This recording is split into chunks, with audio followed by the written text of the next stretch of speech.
Hey everybody, Jason Burmis here.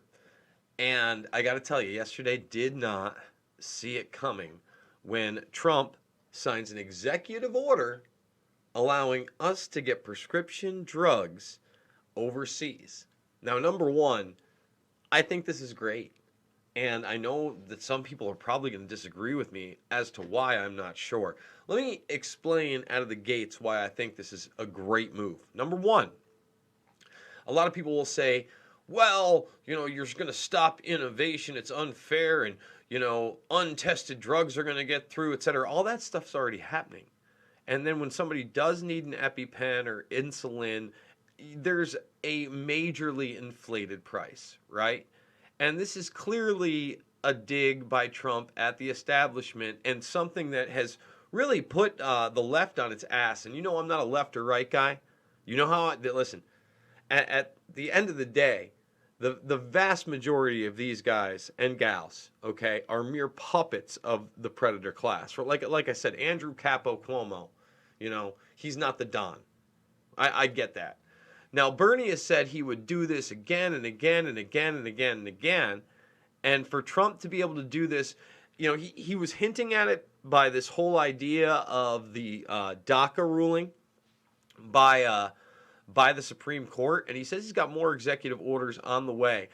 Before we dig deep into it, I want to make sure you are thumbing this video up, you're subscribing and sharing to the channel, you're making sure you're subscribed, ringing those bells for notifications. And remember, I'm fully demonetized on the platform. Still, what are we, like 2.5 months later after I've appealed, of course, have not heard back from YouTube. But you can support me here, $5, $10, $15. It means the world to me. Also, if you leave a question when we do Ask Me Anything, I answer that question, read that comment, so get them in as super chats as well, since we can't do that here either. Watch all the docs, please. Loose Change, Final Cut, and Fabled Enemies. I just watched a interview I did with John Gold from back in 2006 while I was down at Ground Zero during that 5th anniversary week. And it really reignited. I mean, not that my passion's ever been gone, but it just said, you know what? The one disappointing thing is that we never exposed the true perpetrators of 9/11. And right now, Joe Biden, who probably won't remember. I mean, if you ask Joe Biden the question about him covering up Pakistan's role in 9/11, he might not be able to tell you where Pakistan is.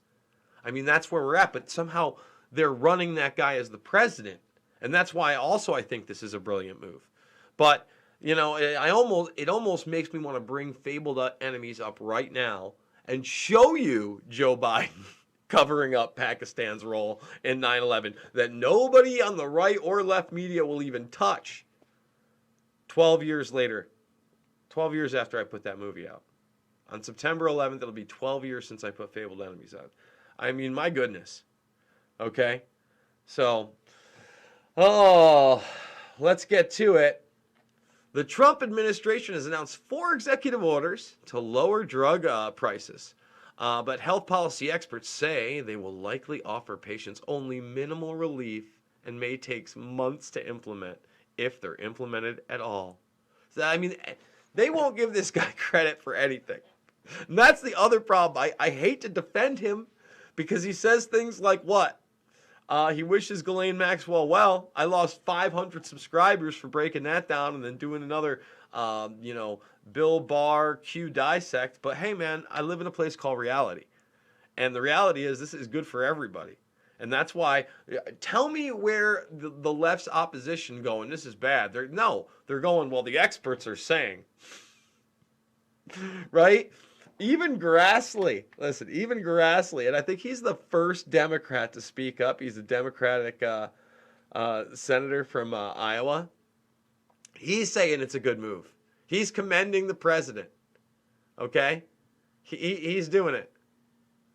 I mean, there it is. President Trump continues to lead the way in the battle to lower prescription drugs, refusing to back down as Big Pharma fights reform at every turn. At the beginning of this Congress, the CEOs of the world's largest pharmaceutical companies told the Finance Committee that they would be part of the solution and work to fix the problem plaguing the prescription drug pricing system. Not only did they not follow through, they did everything in their power to stop reforms. Now, Good for Chuck. You know, he's in Iowa. If you watched my last video and I was talking about Iowa and the school system's probably not making the kids wear masks, this is another win for Iowa. Right? Wow.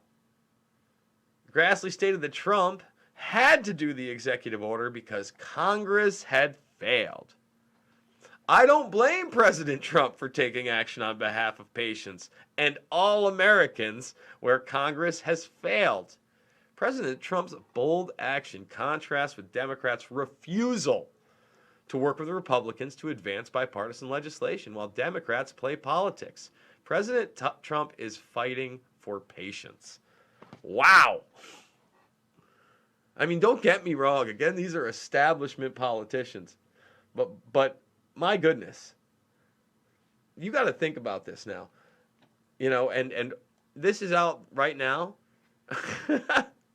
Wall Street Journal, of course, they're going after him. He adopts Biden-like controls that would harm U.S. innovation. You see that? I'm not paying for the whole article, but this is a great move, man. You know what else you do right now, Trump? You decriminalize marijuana across the board nationally, right? First of all, me and my brother, we talk about this stuff all the time. And he's like, look, man, what people don't get is Trump is a Democrat. He's always been a Democrat, okay? He's always had Democratic policies. He always hung out with Democrats. And they've just gone so far to the crazy left that now he can run as a Republican. He's always been a Democrat. So, Trump supposedly financed, Jesse Jackson's presidential run. Let's see if that's true. Jesse Jackson's. We do it live. Thumbs this up. Presidential run Trump. Let's see what we got here. Let's see.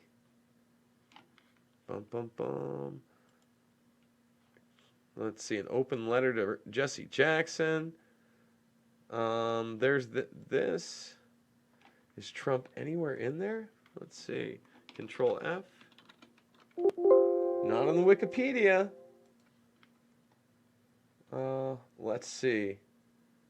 Praises Trump's commitment to minorities. Let's see this clip. I don't know that he paid for it. Don't tell me they took this down. There we go. Here we go. Let's see what Jesse Jackson had to say about Trump back in '99. Rather than to extend it.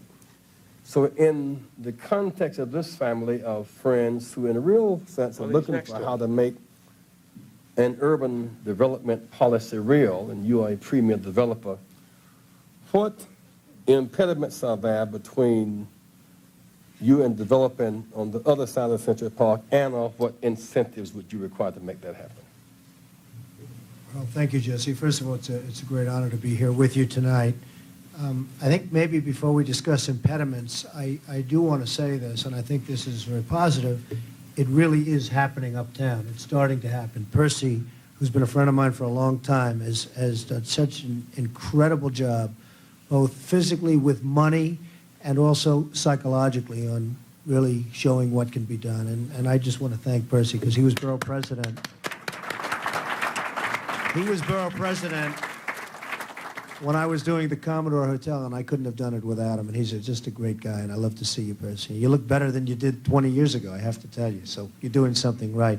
But it is happening in Uptown. And I have friends that, in this particular case, one white, looking for property in Harlem, wants to develop property in Harlem, and this is something that wasn't happening 3 years ago or 2 years ago or 10 years ago. It just wasn't happening. And so what I'm watching so far is Trump bragging about the gentrification later of Harlem. Just saying if this is in '98. But again, doesn't seem like he's a racist. You know, sadly, one of the reasons is that it's very, very difficult to get land in other locations of Manhattan. And that's a sad reason to necessarily be going to other locations. You said land is an impediment on the uptown side of the Well, no, side. land is very hard to get anywhere in Manhattan right now. And people are going to Harlem because they really see it as a new place to invest. I'm talking about the real estate developers and some very good ones in New York. And I think you're going to see a big renaissance. I think you're already seeing it. And it really was led to a large extent with what some of the work that Percy and others have done. Now, I just want to say this, too. If you know who Immortal Technique is, on his record, The Third World, he has a whole song about the Harlem Renaissance. So that's the other point here, because we're going to keep playing this, right? It's not about right or left, okay? But you notice he's, again, amongst Democrats. He's amongst Jesse Jackson. Jesse Jackson's just another puppet for the system, too. And at this point, it's Jesse Jackson's job to, like, prop up these kind of economic buildups in that area, which again, just basically push black people out. Let's be honest. And so that's Immortal Technique has that song, Harlem Renaissance. First of all, Third World's my favorite album by Immortal Technique by far, but I haven't heard the latest ones either. I'm just saying I think that's a classic. I love it. And we're just going to continue. But I think you're going to see a renaissance, and it has begun, but it's continuing in Harlem and in the uptown, as you call it. The reason I press this case is that in spite of the accolades that Percy Sutton deserves after being borough president 12 years, he had to go to 63 banks to borrow the money to buy WLIB. This question of capital. John Johnson said to me 2 days ago, the esteemed publisher of Johnson Publishing Company, for 20 years he could not borrow any money. He had to use subscriptions to sustain the financing. So a fundamental question, while there may be some purses here and there, what is needed to break the impeding forces to pursue greenlining the red line zone on the uptown side of Central Park? Well, I just want to preface the 63 banks. I mean, I wouldn't say the banks are exactly in love with me after what I did to those suckers. I mean, you know. So, Percy, I think that you probably... And, I mean, listen, give Trump his due. He's just like, you know what, I screwed the banks over. You know those bankruptcies. Hey-oh! I mean, he's funny. Doing better. I think I might have had to go to more than 63 banks. There are things that can be done, and some are being done, I don't think to the same extent. If you look, you know, I have an honor of having Jesse at 40 Wall Street. We call it the Trump Building at 40. This is now a 72-story building right on Wall Street, right opposite the New York Stock Exchange. And he's a very tough negotiator when it came to rent. I want to tell you that. This man is definitely setting a new standard for paying low rent. But it's an honor. This is the toughest negotiator I've ever had. He's got jokes. It's called mixed rent. That's right. I said, come on, Jess, you got to give me something. He said, nothing. I said, all right, what the hell. So he's tough. But the fact is that that building was built with incentives, because the downtown, as we call it, the downtown market in Lower Manhattan has been given massive tax incentives for regrowth and rebirth, and it's really paid off. I mean, and by the way, the irony of all this right now is that New York's done. Again, go watch videos what New York City looks like right now. Just go Google a couple. There's what is it? No Lives Matter 2020 on Twitter. Go check him out. He's posting stuff. Like New York zombie land is what it is. And again, these are establishment guys. But Trump did the right thing with this latest thing, man. And you got to convince me otherwise. And I think he put the left in total shock. Let's finish this up. Tremendous amounts of construction are taking place. I think that one of the things that you could do is go to the city and ask, and I really think it's important, ask for massive tax abatements for things that would be built in certain sections where you'd most like to see developed. And I will tell you that residential abatements and commercial abatements have a tremendous impact on construction. And I mean, I know all the taxes, and I know all the tax rules, laws, and changes, and I will say that the 421 program is the same program on 5th Avenue and 57th Street, which is Trump Tower, as it is for Harlem. And Harlem needs more help than does 5th Avenue and 57th Street. So I think one of the things, and really the biggest thing in terms of an economic incentive, is real estate tax abatements at a large level and larger than other sections of the city. Utendahl, you are a manager of money, have lots of, well, these are your roots. What's your response to Trump's assessment of either impediments and the need for incentives? So that's it, basically, guys. Again, I think this is a smart move. I think Grassley is right to make that statement. I hope that a lot of people make this statement. This is good. EpiPens shouldn't cost what they cost. Look, F these guys. And look, this comes with no strings where I've got to get a forced vaccination. The minute he starts talking about forced vaccinations for this COVID-19 84 shit, I'm off. All right, 100%. You already know how I feel about the masks. I think I'm gonna do like a 3 or 4 minute like produced clip up of the Iowa event because it was important, man. It's important to understand that we can all get together and live our lives again, and not everybody's gonna die, and there are treatments for this. So, we need to push back now, and this is a good sign. I like this a lot. Again, if it's between Trump and Biden, I'm voting Trump. And I hate to make it political like that, but if there's no protest vote out there for me, there's no protest vote out there for me. And this is an important election because they're literally putting an establishment zombie out there. In fact, on Twitter today, and by the way, make sure you check out the documentary films. I want to show you this. I'm not going to play it, but George Carlin was trending, and they took his famous "they don't give an F about you" speech, right? That I've been talking about for 15 years.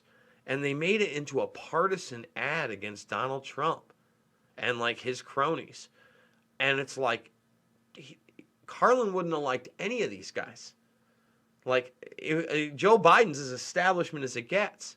Forget about that. He wasn't, he talks about the big club and you ain't in it. He's talking about, big stuff.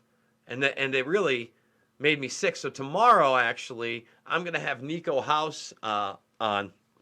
He's a progressive guy, but we're going to have an interesting conversation about this and how he also thought it was terrible and, where everything's out. So thumbs the video up, subscribe, share. Remember, I'm fully demonetized, $5, $10, $15. It means the world to me. We got like 5 more days left in the month. I'd love to try to get it up over 4K at least. Make sure you are subscribed, thumbing it up. Remember, it's not really about left or right. It's about right and wrong. And if you see how even that worked with, Jesse, and again, how these are like democratic policies, and that's what Trump's always been. It's just they went so hardcore globalist and transhumanist, in my opinion, that now I guess those policies are just like, whatever. Love you. See you on the flip.